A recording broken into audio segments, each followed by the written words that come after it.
So working again in RLA reading. And this will be the last lesson of the unit where we're dealing particularly with literary works, with fiction, right? We have a different sort of skill set that we use with fiction. We're more worried about characters and motivations, feelings, emotions. And today we're getting into that a little bit more, comparing two literary works to help understand the style, the mood, and the tone in a text. So different writers obviously use, and from different times, so they'll have sort of a different tone and mood they set.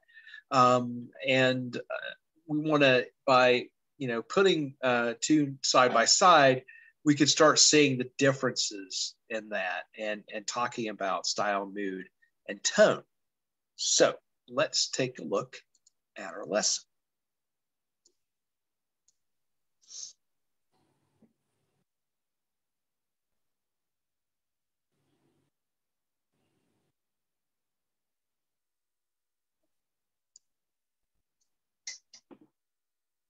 Hello again. Welcome to the Comparing Literary Works lesson. Comparing two works can help you develop ideas and understand what you read more deeply. This lesson will help you compare style, mood, tone, structure, and theme. We've talked about theme before. All these we've sort of hinted around. In theme in particular, right? Sort of more of the main idea of a literary work that's underlying good and evil, a fight versus good and evil, or I just mentioned with J.K. Rowling, she says that the Harry Potter books are about death. That's the theme in those books.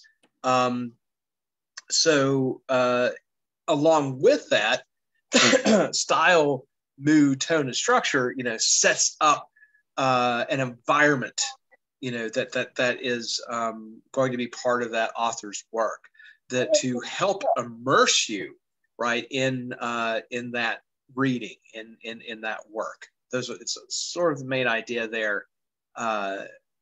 Every author is going to set a style, mood, tone, and structure to fit their story. Recently, Dwayne read the novel Anthem by Ein Rand, and Maria read a short story called The Eyes Have It by Philip K. Dick. I asked them what they found interesting about what they were reading. Maria started talking about how she related the story to learning English. The narrator misunderstands a number of idioms and metaphors, and Maria remembers how confusing those things can be in language. She started talking about how the way we use language is closely tied to how we think. Learning a new language means thinking differently in some ways. Suddenly, Dwayne's eyes lit up. He started talking about Anthem. He said it uses language in a strange way. The narrator uses we and us and our instead of I and me and mine in the beginning of the story. It's like the pronoun I doesn't exist. And that's because the society stops people from thinking about themselves as individuals. They only think about the group. So it's like they're using language to control thought. That made me think of a local proposition in my district. This group was running ads for it that said, "Vote for the freedom proposition." Now, when someone says freedom, that's a positive thing. But when I see a name like Freedom Proposition, alarm bells go off. Is someone trying to control thought by putting a catchy name on the issue?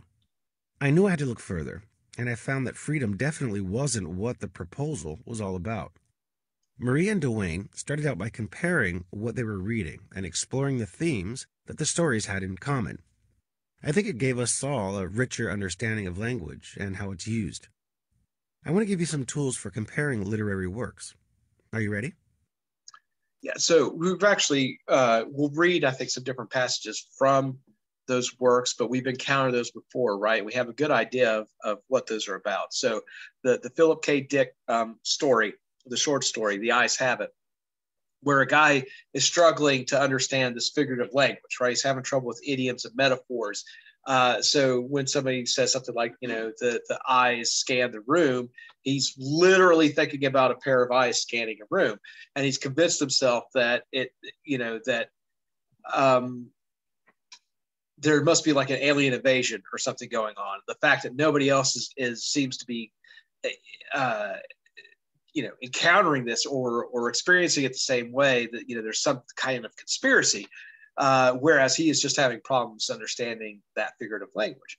The Ein Rand novel, Anthem, much like most of her works, deal with sort of a pushback on sort of a hive mind or collective idea, where people have lost their identity to sort of a collective communal living or what have you. And in this case, nobody refers to themselves as individuals anymore. There's no I, just like that phrase. There's no I in team. There's no I in Ayn Rand novels. There's some collective idea where people lose their identity, so everybody can refer to themselves as we or us and things like that. But just a little refresher there. And I think we have a couple other passages we'll look at from different authors. What can you compare in two works? Well, you could look at the writer's style, the mood, or the tone. I want to talk about style, mood, and tone together because they're related. They all have to do with language. A writer's style is the way the writer uses language. What kinds of words does a writer use? What do they emphasize? How does the writer show meaning? Mood is related. It means the emotions that the writer evokes in the reader. What is the atmosphere?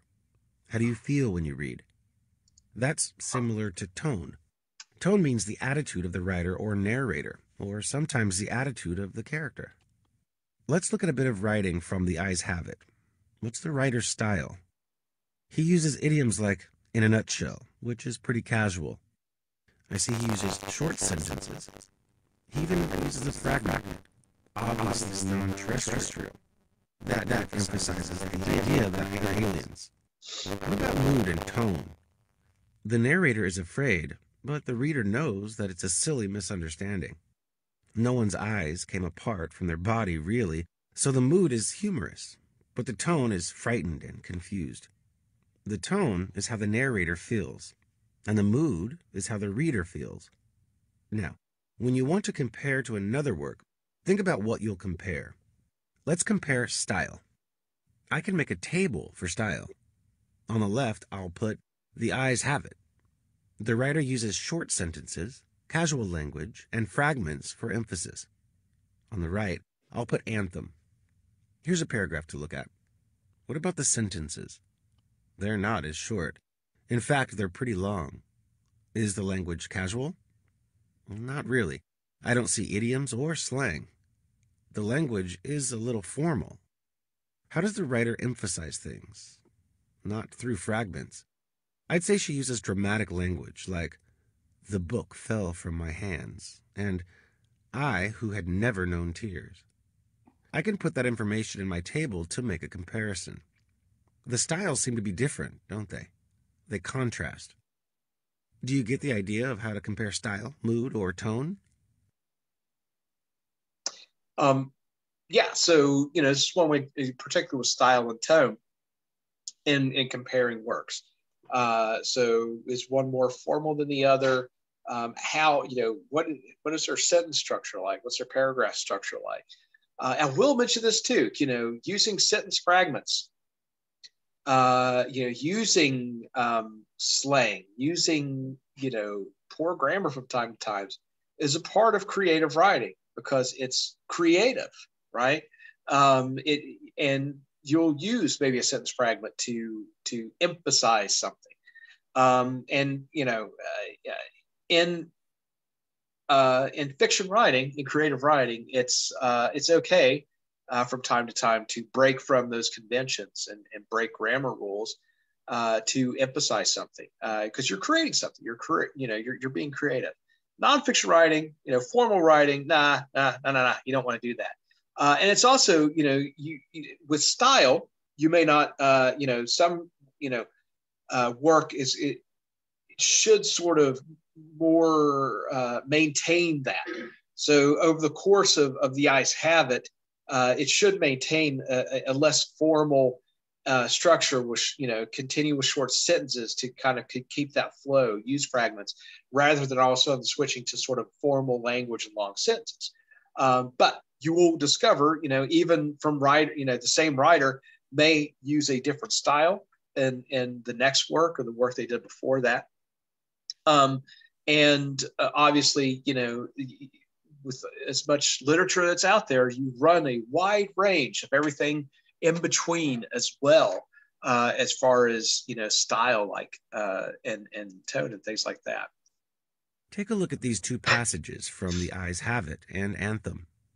What is the best comparison of the mood in the two passages? All right, let's take a look here. Passage 1. Right, The Eyes Have It. Is this the same one? Let me see. I'm going to start reading. If it's the same one, I might kind of blow past it because we've encountered this a couple times here. So it was quite by accident I discovered this incredible invasion of Earth by life forms from another planet. As yet, I haven't done anything about it. I can't think of anything to do. I wrote to the government. Yeah, we've seen this one. And they sent back a pamphlet on the repair and maintenance of frame houses. Anyhow, the whole thing is known. I'm not the first to discover it. Maybe it's even under control. Maybe I should go ahead and read it because we're dealing with a different subject here, thinking about style and tone and things like that.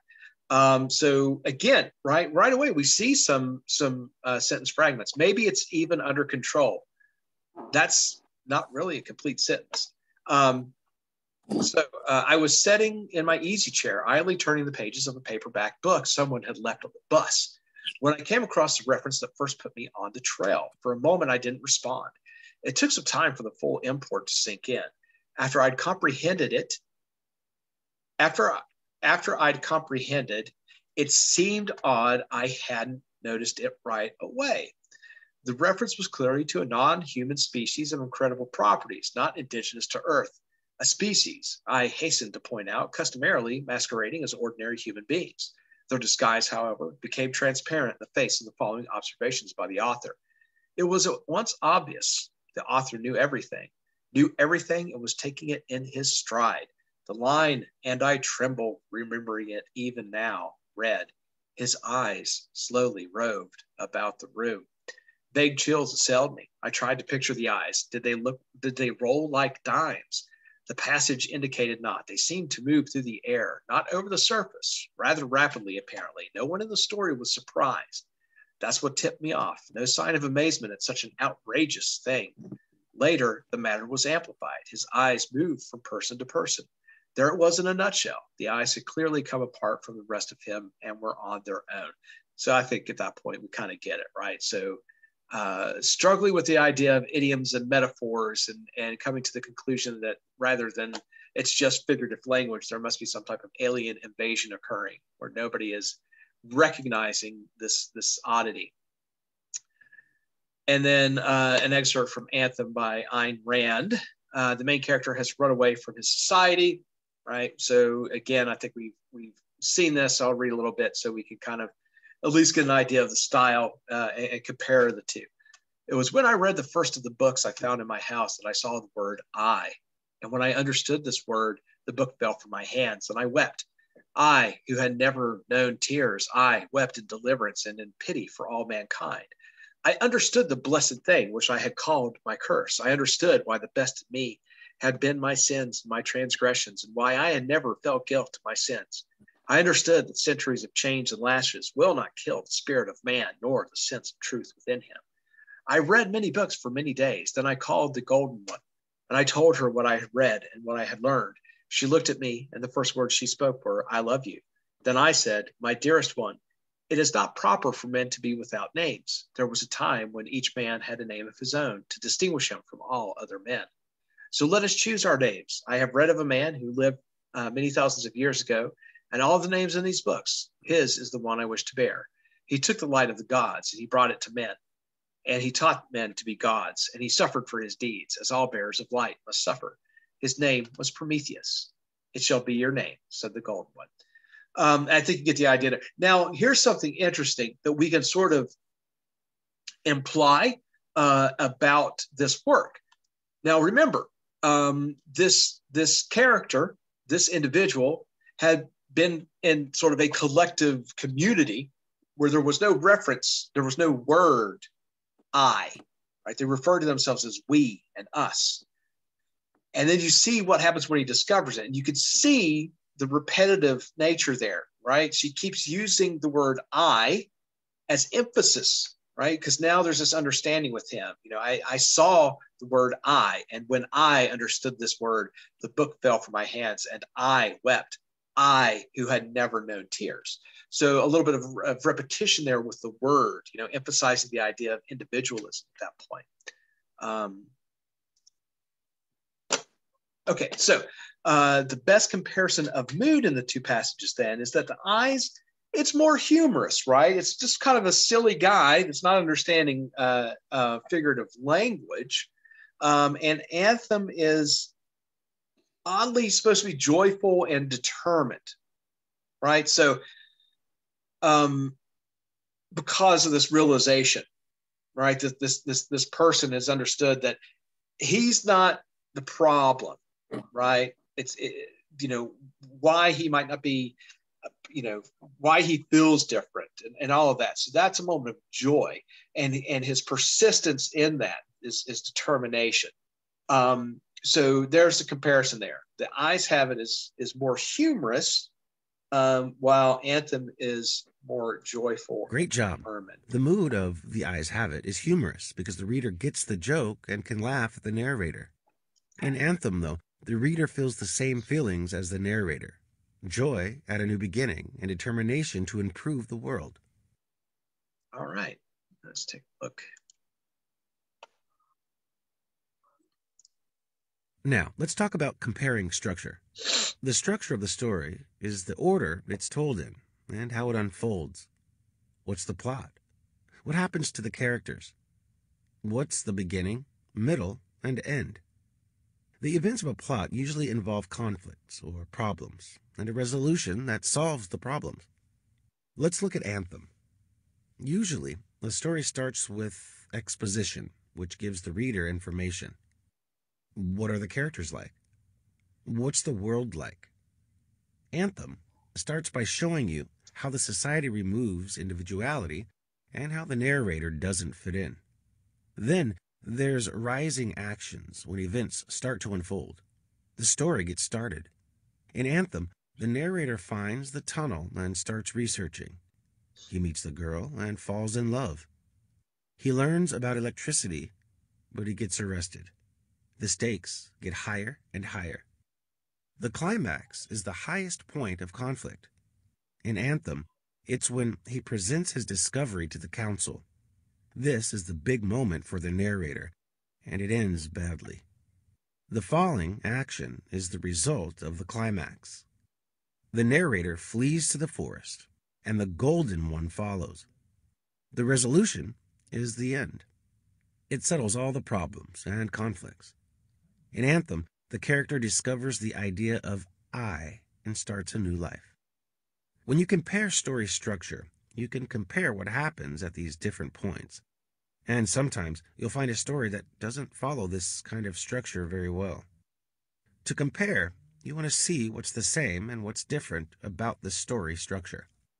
I bet you can put that idea into practice. Yeah, so all stories follow this to some degree, right? So exposition, right? If it's particularly exposition in science fiction or fantasy, if you're building a world, or even something that's sort of set in a very basic sort of modern day world, you have to kind of build that world so that the reader understands what's going on, and then by introducing the characters, right, you put them in a situation, and that tension and conflict continues to ascend until the climax, where the sort of that pivotal moment where everything's going to change, and then this typically is very towards the end of the story, and then the following action, and then you resolve that, and depending on the length of the story. Sometimes you have sort of, little ebbs and flow until you actually build up to it, depending on length. And, with things like trilogies. So where you have a whole set of books that tell this giant story, like Lord of the Rings, right? Each book has this sort of development over time, but it's all building to a larger thing. So, Lord of the Rings, Frodo, the overall task is for Frodo to get the ring to Mordor and toss it in to the lava and destroy the Ring of Power, right? That's the whole idea behind all three movies and the books. But, the first movie, Fellowship of the Ring, it's basically this conflict where he has to get away from his own companions. And that's sort of the resolution when him and Sam decide to go off on their own. And then the next book, Two Towers, sort of a similar idea about how he's going to decide to get into Mordor, and while his companions are fighting Sauron in Helm's Deep, But every book sort of has that same exposition, rising action, climax, and resolution. But kind of depends on the length of the story when those particular things and events happen. Read the plot summaries of the two stories. How does the climax of The Eyes Have It compare to Anthem? So here I think this is more of like a summary. So we get two summaries for the same works. The summary for The Eyes Have It. We have the narrator believes he has learned about an alien invasion. He hasn't taken any action. It all happened when the narrator was sitting reading a book. The book was clearly talking about an alien disguised as a human. The author saw through the disguise because he wrote, his eyes slowly roved about the room. The narrator takes this to mean that the creature's eyes left its body and went around the room. The narrator is shocked that no one in the story responds to what's happening. He believes all the characters are aliens. It's horrible. He reads other phrases that seems to say that the eyes moved on their own. The narrator is afraid. He thinks the author is also too casual about what's happening. The narrator is horrified at the idea of the eyes examining Julia, another character. The narrator's wife asked him what's wrong, but the narrator decides to keep his knowledge secret. He goes into the garage and reads that Julia asks the other character to remove his arm. The narrator thinks the character's arm is detachable as well as his eyes. He tries to think about what kind of creature could remove its arms and eyes and imagines that they are single-celled or perhaps like starfish. The narrator reads that people in the book split up. He thinks that each person split into two parts. Then he reads that someone lost his head and someone else has no guts. Another is lacking in brains. Finally, Julia gives her heart and then her hand to the other character. He takes her arm and later Julia's eyes follow him. The narrator imagines beings with no head, guts, brains, hearts, arms, eyes, or hands. Every part could come off. Horrified at what he's discovered, narrator finally runs back into the house from the garage. He joins his family to play Monopoly. He doesn't want to have anything to do with the strange aliens he read about in his book. So, kind of silly. And then summary of Anthem. The narrator of the story doesn't have a name because a name would give him individuality. He is known as Equality 72521. Throughout the beginning of the story, he refers to himself as we. He doesn't even know the word I. He is smart and curious, but he is at odds with his society. No one is allowed to be better or smarter than anyone else. Everyone must be equal. The narrator wants to be a scholar, but the government assigns him to be a street sweeper. The narrator discovers an unknown passage under the city. His coworker, International 48818, reminds him that going in is illegal. The narrator goes in anyway. He finds tracks in a tunnel from the past called Unmentionable Times. He uses the tunnel to do experiments and to write his journal. The narrator meets a girl and falls in love. This, too, is forbidden. He shouldn't have special feelings for one person. He shouldn't even have a friend. The society assigns everyone a mate. The narrator names the woman the Golden One. She names him the Unconquered. The narrator learns about the lost science of electricity. He plans to give his discovery to the World Council of Scholars. Before he can, he accidentally stays in the tunnel too late one day. He is whipped and jailed, but he escapes. Like the rest of society, the prison is poorly run, with no guards to stop him.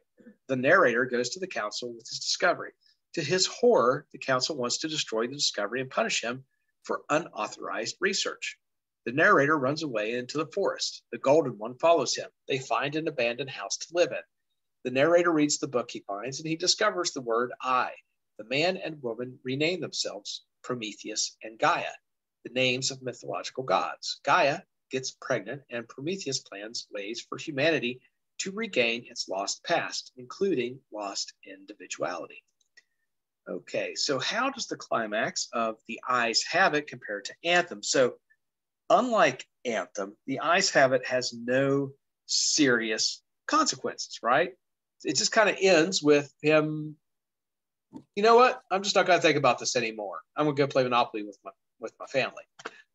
Whereas, there are, higher stakes involved for our main characters in Anthem, right? They're for one, this grand idea of reforming society, which is a pretty lofty ambition, but also the fact that, if they're caught, there's going to be punishment for them. Great job. The climax of The Eyes Have It happens when the narrator fully realizes his theory about aliens. However, it's all in his mind and has no serious consequences, unlike Anthem, where the narrator must run away from society. There you go. All right, let's see what we have next. Okay, let's talk about comparing themes. Remember, themes are big ideas in the story. What does the author have to say about important topics? Maria and Dwayne noticed that both Anthem and The Eyes Have It have themes about language. To compare them, I'm going to make a Venn diagram. That will help me find similarities and differences. I'll label the diagram language, and I'll draw two circles, one labeled Anthem, and the other The Eyes Have It. Where the circles overlap, I'll put similarities.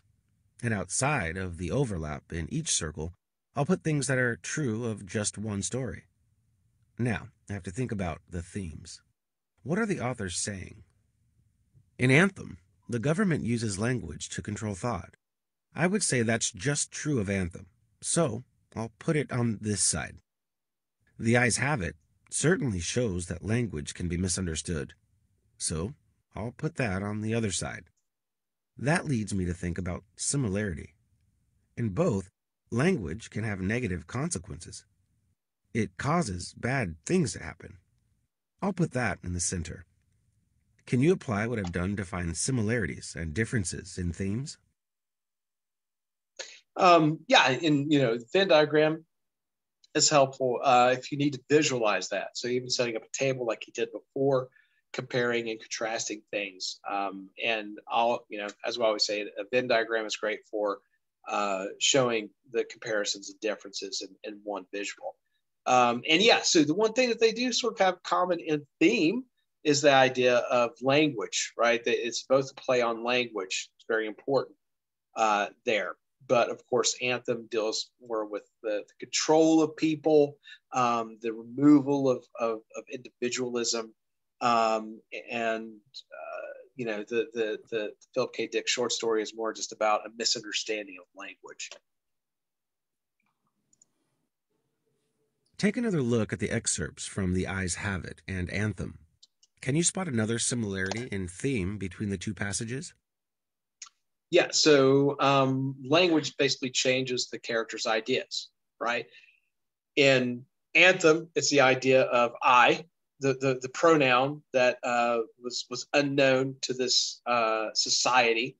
So that changes the ideas for these two individuals. And unable to understand figurative language causes panic with this guy thinking that there's some type of alien invasion because he sees Great job. roving and in Anthem, learning the word I and helps the narrator understand individuality. In The Eyes Have It, idioms make the narrator think there are aliens. In both cases, language changes the character's ideas. And just pointing out here too, as a side note, when you mentioned earlier, talking about things like figurative language, which is difficult when it comes to learning a new language, right? Because there's no reference for you if somebody uses some type of figurative language. You can kind of assume that there's some type of other meaning behind it. But even with vocabulary, like there's things that don't translate well. There's idioms and figurative language that comes from other, languages that people want to use, but once you translate it, it doesn't really hold the same weight. Even with just individual words, sometimes they have sort of a different emphasis that's lost even when we use them in the English language to try to sort of convey things. Now it's time to show that you've learned this concept. Try some practice problems to demonstrate your understanding. There are 8 questions total, but first, I'll show you 3 questions. So let's go ahead. Let's take about 15 minutes to read a few passages. I think we'll work again a little bit. With the Anthem one, again, you have the excerpt. So that one you don't have to worry about. There is an excerpt from Emma, Jane Austen's Emma, that you might have to read. And there's a couple more too. So let's take about 15 minutes and work on your own there. And then we'll come back. We'll take a look at the answers. Let me pause.